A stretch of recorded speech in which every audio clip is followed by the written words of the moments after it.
بسم اللہ الرحمن الرحیم۔ اسلامی روشنی کے مینار حضرت عتبہ بن غزوان رضی اللہ تعالیٰ عنہ۔ حصہ 4۔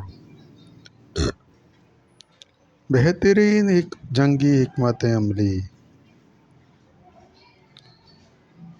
امیر لشکر نے حکم دیا کہ صبح بعد نماز فجر ہمیں اپنے ہدف کی جانب بڑھنا ہے۔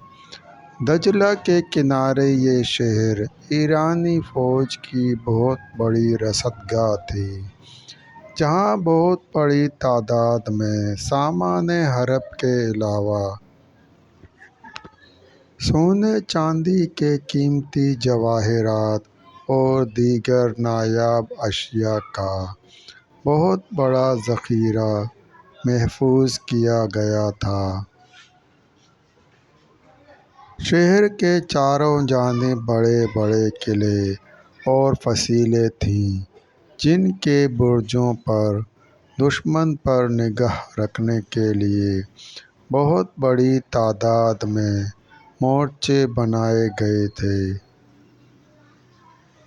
جہاں دن رات سپاہی پہرا دیتے رہتے۔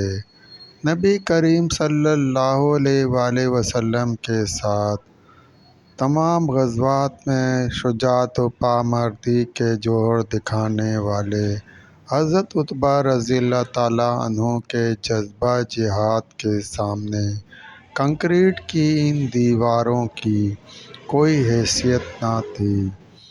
آپ رضی اللہ تعالیٰ عنہ نے بہترین جنگی حکمت عملی بروئے کار لاتے ہوئے شہر کے زیادہ تر سپاہیوں کو اگلی صفوں پر رکھا۔ ان کے پیچھے عورتیں تھیں، جنہوں نے نیزوں کے ساتھ اونچے اونچے جھنڈے آویزاں کر رکھے تھے۔ آپ رضی اللہ تعالیٰ عنہ نے حکم دیا کہ جب ہم شہر کے قریب پہنچ جائیں تو ہمارے پیچھے اس قدر غبار اڑائیں کہ پوری فضا گرد آلود ہو جائے اور کچھ دکھائی نہ دے۔ اور پھر یہی ہوا۔ گرد و غبار کے طوفان میں تیزی سے آگے بڑھنے والے لشکر کا یہ منظر اتنا خوفناک تھا کہ حفاظت پر مامور ایرانی فوجی قلعوں کی برجوں اور حفاظتی ناکے چھوڑ کر بدحواسی کی حالت میں خوف زدہ ہو کر دریائے دجلہ میں لنگر انداز کشتیوں میں بیٹھ کر بھاگ نکلے۔ حضرت عتبہ رضی اللہ تعالیٰ عنہ کسی مزاحمت کے بغیر فاتحانہ انداز میں ابلا شہر میں داخل ہوئے۔ پھر اس کے تھوڑے ہی عرصے میں دریائے دجلہ کے تمام ساحلی علاقے بشمول جوبلہ، ابرقباس اور عیسان جیسے اہم مقامات سمیت گرد و نواح کے شہروں اور بستیوں کو اسلام کے زیر نگیں کر دیا۔ یعقوبی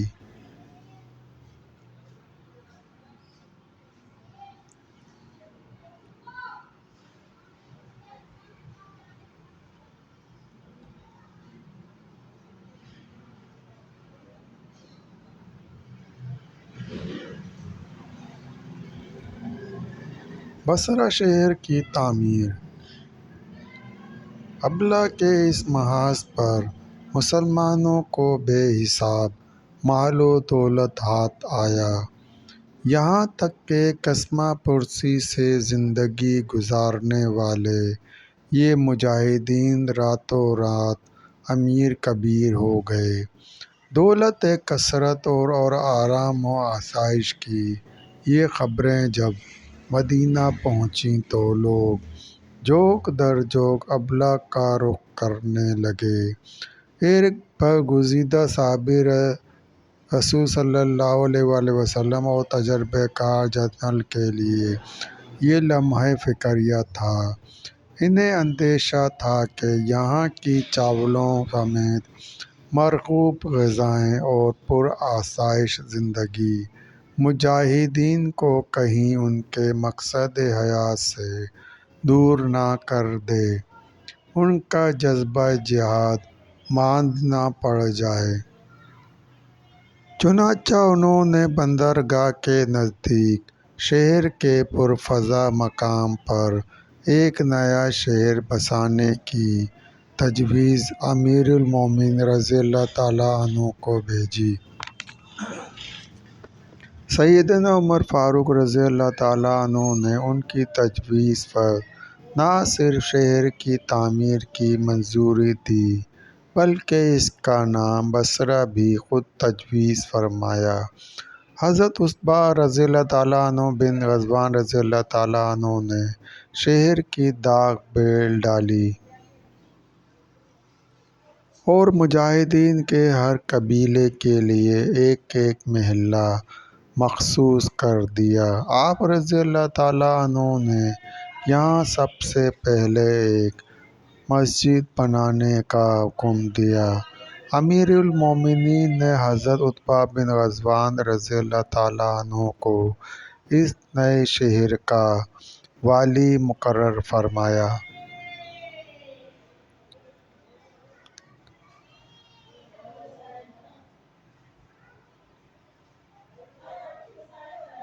دوستو سلسلہ بھی جاری ہے۔ مزید واقعہ سننے کے لیے چینل کو سبسکرائب کریں اور گھنٹی کے نشان کو لازمی پریس کریں۔ لائک کریں، شیئر کریں۔ دوستو ویڈیو دیکھنے کا شکریہ۔